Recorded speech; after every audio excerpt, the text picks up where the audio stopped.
Donc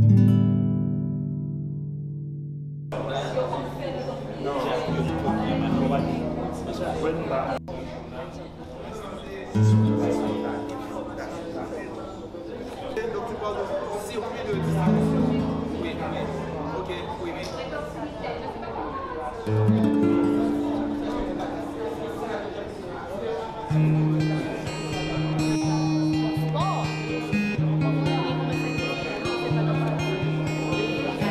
Est-ce que vous pensez à d'autres résultats pour cette action-là?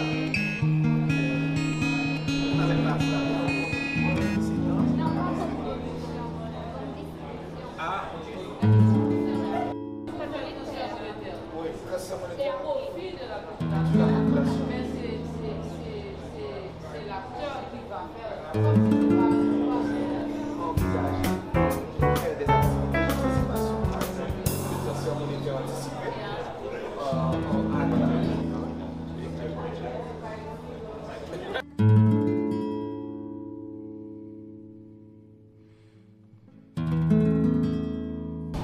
la transformation des systèmes alimentaires représente une opportunité pour Haïti en proie à des crises alimentaires récurrentes.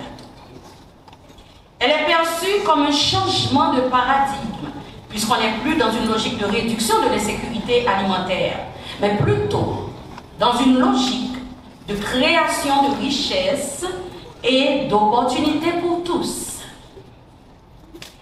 Cette vision apparaît comme un puissant accélérateur pour atteindre les ODD à hauteur de 70% en Haïti, de par les enjeux nutritionnels, socio-économiques et environnementaux qui lui sont associés. Du point de vue alimentaire, il est possible d'être autosuffisant dans la plupart des produits de consommation alimentaire, produits vivriers et produits d'origine animale, et de mettre fin à la souffrance de près de 72% des Haïtiens victimes de l'insécurité alimentaire chronique. Sur le plan socio-économique, la transformation des systèmes alimentaires peut doper la croissance, constituer un vivier d'emploi et une source de diversification de revenus tout au long des chaînes de valeur. Du côté d'inclusion sociale, la transformation des systèmes alimentaires peut nous aider à avancer sur la voie de l'égalité entre les sexes et la réduction des inégalités sociales. Et quand nous regardons du côté environnemental, nous pouvons aussi dire que la transformation des systèmes alimentaires offre l'opportunité de restaurer notre écosystème, de préserver nos ressources naturelles, de lutter contre la pollution et surtout de réduire la vulnérabilité de notre économie aux cataclysmes naturels. L'État haïtien a pris des engagements lors du sommet des Nations Unies en 2021 pour transformer les systèmes alimentaires à travers l'adoption d'une feuille de route. Cette feuille de route vise, d'ici 2030, à garantir l'accès de tous à des aliments sains et nutritifs, à assurer une consommation et une production durable, à stimuler une production respectueuse de la nature et à promouvoir des moyens de subsistance équitable et enfin, à renforcer la résilience à la vulnérabilité au choc et au stress. Mesdames, Messieurs, chers participants, cela fait déjà 3 jours que nous sommes ensemble en train de réfléchir dans le but de rectifier les tirs et de s'engager sur la voie des réformes nécessaires à la construction des systèmes alimentaires durables et inclusifs en Haïti, en créant ainsi des conditions de développement socio-économique soutenables. En tant que consultante sur ce projet, j'ai été vraiment satisfaite de l'ambiance et de la qualité du travail produit au cours de ces 3 jours. Mais cependant, Je veux céder la parole à M. Ahmed Kazo, le coordonnateur de la CNSA, qui saura, en ses mots propres, vous transmettre son degré de satisfaction. L'atteinte des objectifs fixés pour cet exercice. Et on ne doit pas perdre de vue que nous allons faire appel à votre participation pour la restitution et la validation des résultats. Mais surtout, on compte énormément sur votre contribution et votre implication dans la mise en œuvre de la feuille de route qui requiert l'engagement de toutes les parties prenantes à différents niveaux de responsabilité. En ce sens, des consultations vont se poursuivre avec le secteur privé, les grands bailleurs qui ont toujours aidé le pays, et le monde académique pour compléter la feuille de route en vue d'avoir l'adhésion et l'engagement de tous les secteurs et tous les acteurs concernés par les systèmes alimentaires au regard des objectifs de développement durable. Je rappelle en passant, lorsqu'on aborde bien les systèmes alimentaires, ils présentent la possibilité de contribuer à 4 objectifs fondamentaux de durabilité, à savoir un objectif de sécurité alimentaire, de nutrition et de santé, un objectif socio-économique en fournissant des moyens d'existence et des emplois durables et décents à tous les acteurs et contribuer à la croissance économique. Un objectif d'équilibre territorial et d'équité en contribuant à une répartition équitable du pouvoir et des ressources entre les acteurs du système alimentaire et un développement territorial équilibré pour la stabilité et l'équité. Et enfin, un objectif environnemental pour gérer, préserver et régénérer les écosystèmes, la biodiversité et les ressources naturelles et limiter du coup les effets sur le changement climatique. J'ai pu suivre le déroulement des réflexions et des propositions qui ont eu lieu au cours des travaux en atelier. Et je me rends compte que ces différents objectifs que je viens de citer sont pris en compte à travers les actions suggérées et les stratégies envisagées. À cette phase, nous voudrions encore une fois remercier d'abord l'engagement qui est pris par le gouvernement pour faciliter la réalisation de cet exercice, combien utile pour le premier suivi mondial du sommet sur les systèmes alimentaires de 2021. Et au cours duquel le pays s'est engagé à accélérer et à approfondir le pouvoir de transformation des systèmes alimentaires afin de réaliser pleinement les 17 objectifs de développement durable ODD, dont Haïti s'est souscrit dans 11 ODD d'entre ces 17. Nous remercions également les partenaires techniques et financiers, notamment tout le système des Nations Unies, pour leur soutien au processus de révision de la feuille de route et tous ceux qui s'associent à cette démarche.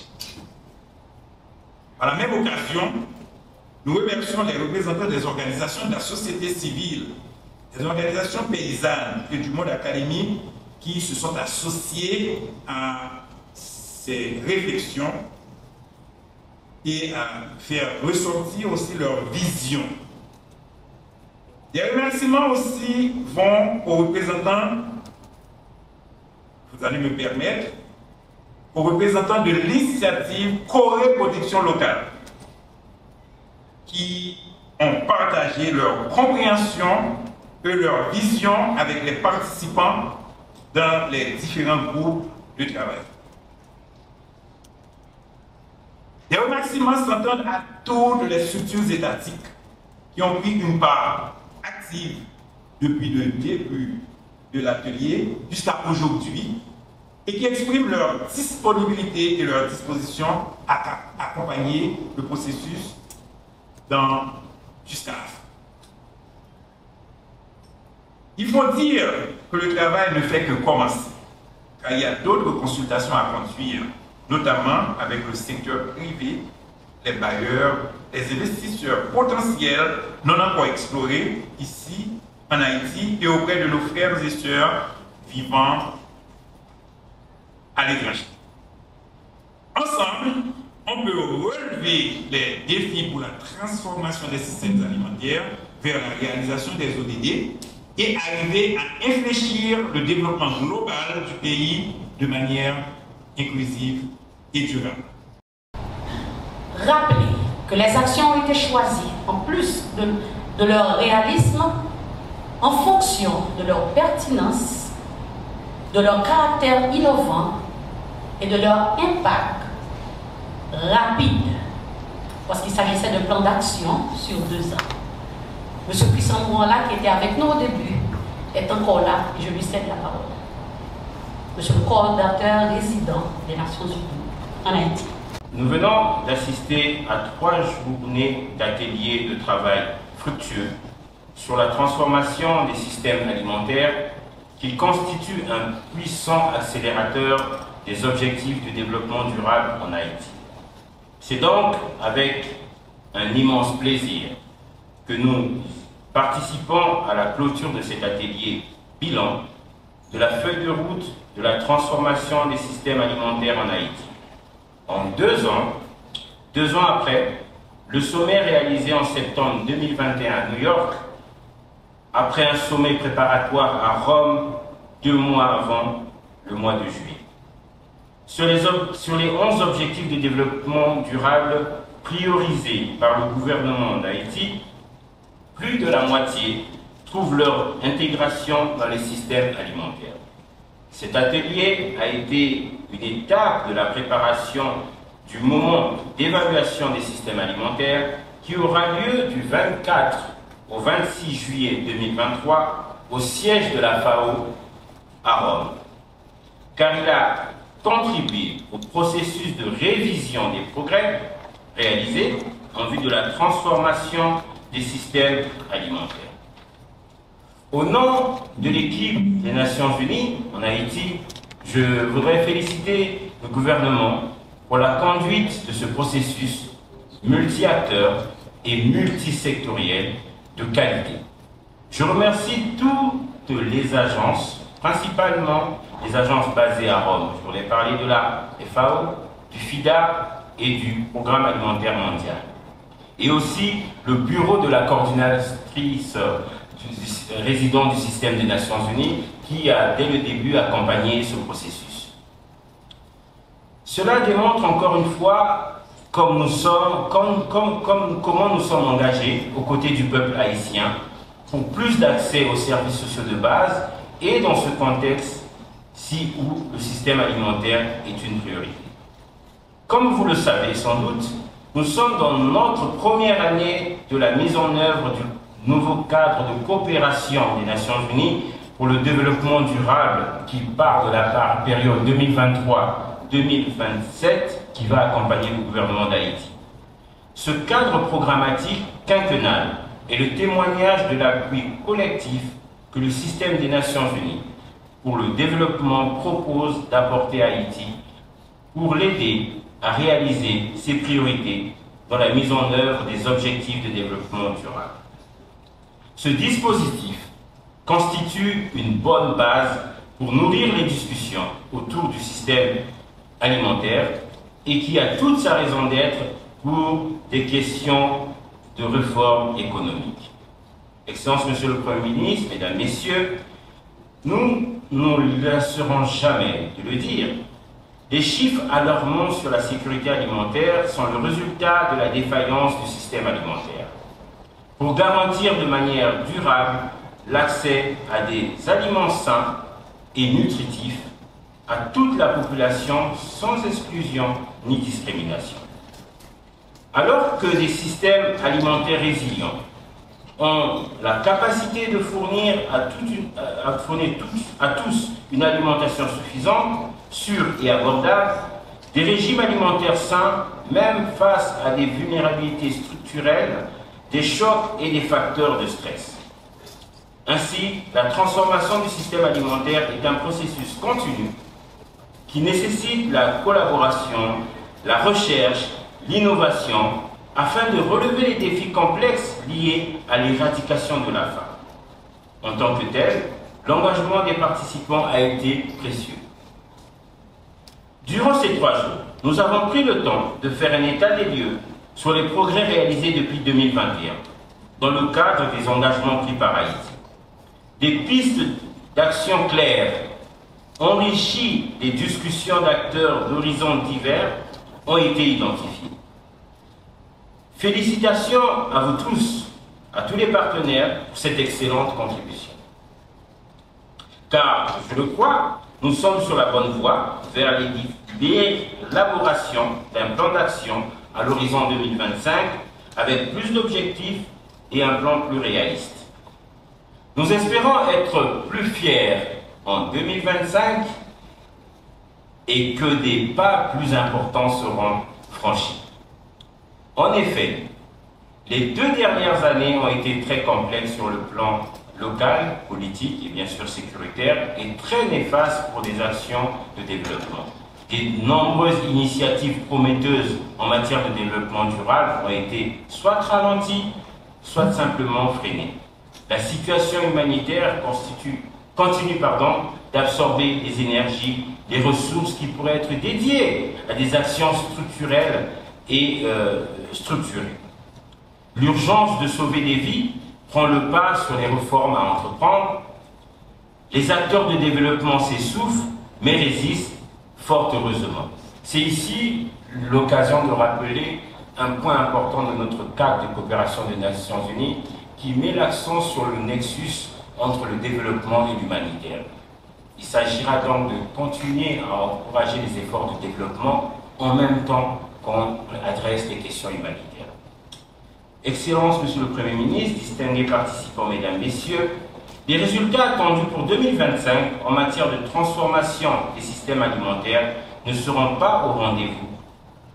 En absence d'un environnement propice à ces dynamiques qui doit être créé, en absence d'une coordination entre les acteurs humanitaires et les acteurs de développement, en absence d'un cadre d'action et d'engagement du secteur privé soutenu par l'État, les institutions financières et en cohérence avec les parties prenantes des systèmes alimentaires.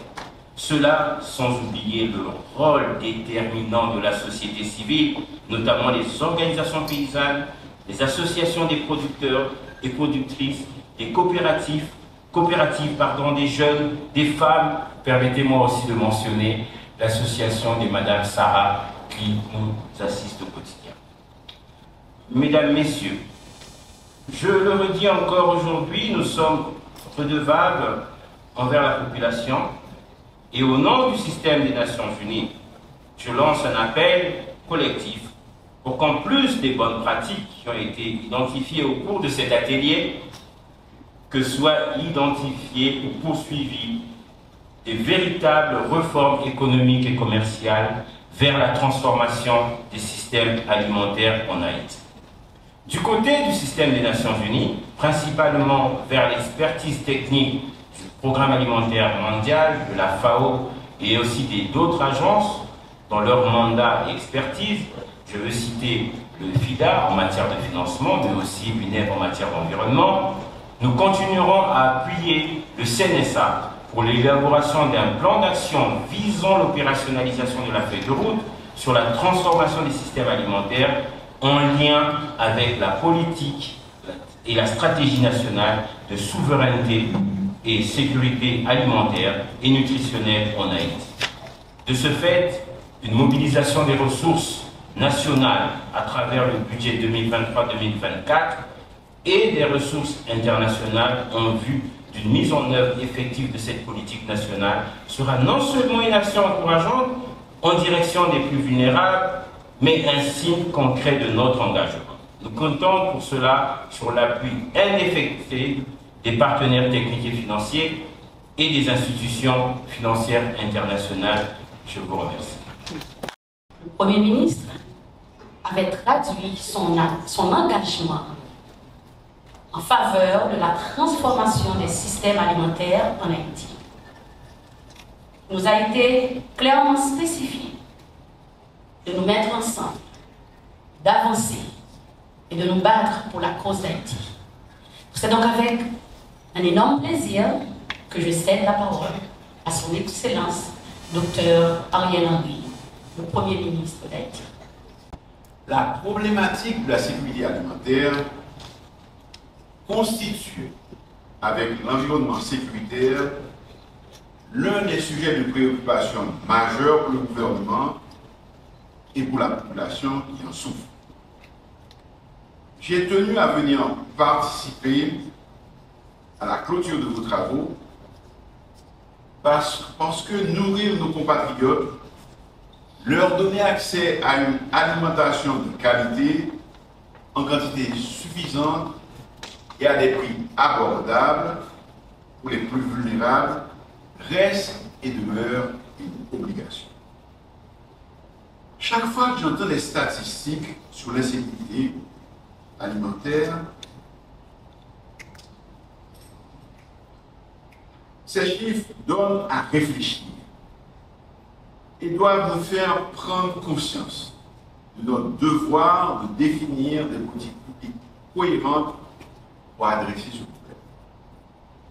Quand près de la moitié de notre population n'arrive pas à manger à sa faim, quand nous avons autant de compatriotes qui subissent une telle situation de façon chronique, cela ne peut laisser personne indifférent. Depuis le début de cette année, j'ai été en 2 occasions au ministère de l'Agriculture, des Ressources naturelles et du Développement rural pour parler de ce sujet. C'est la preuve, si besoin en était, que le gouvernement a la volonté de chercher, de trouver des solutions durables en cette matière. Manger est un besoin vital, primaire, pour tout individu. Notre pays a le potentiel et la capacité de nourrir sa population. Et pourtant, la faim tenaille des Haïtiennes et des Haïtiens par centaines de milliers et par millions. Nous ne pouvons pas compter en permanence sur l'aide internationale pour satisfaire ce besoin. Et dire que dans le temps, on disait Haïti est un pays essentiellement agricole. Il nous incombe de mettre à profit notre potentiel agricole. Nous sommes conscients des défis en termes de politique publique. Je prends ici l'engagement de porter devant le Conseil des ministres la question de la mise en œuvre de la feuille de route.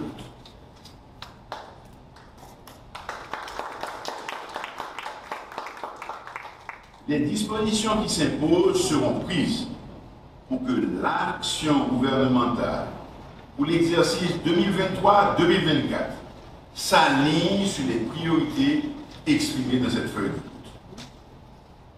Tous les ministères et administrations concernées seront mobilisés pour le suivi des activités liées à l'atteinte des ODD et la mise en œuvre de cette feuille de route.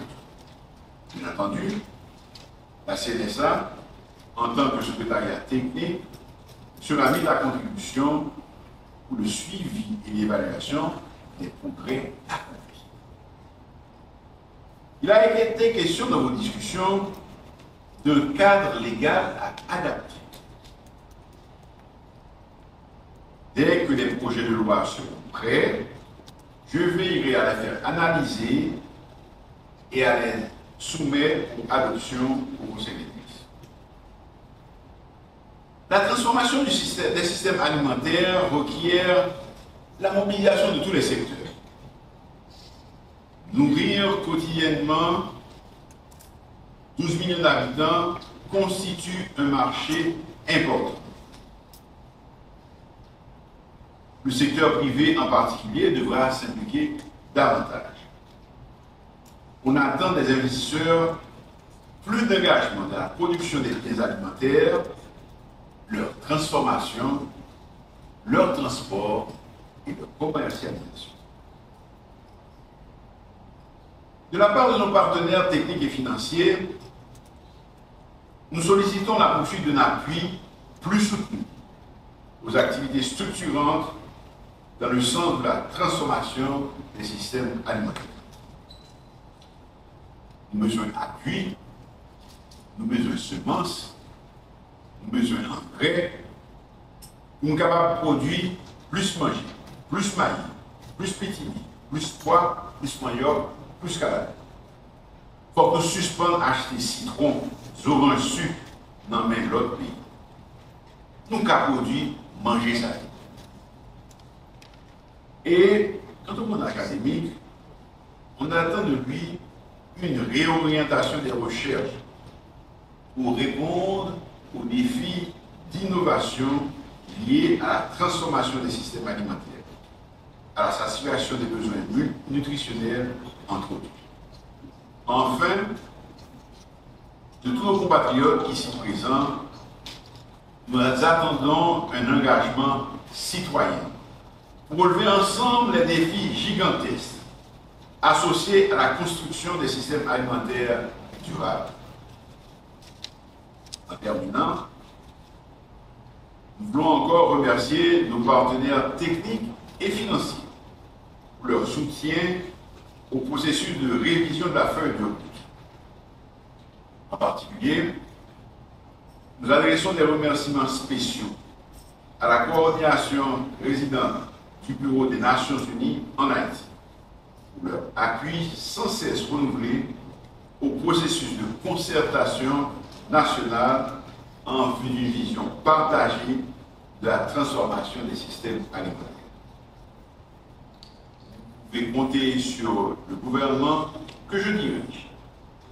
Travaillons tous ensemble. Haïti a besoin de nous et de nos efforts. Je vous remercie.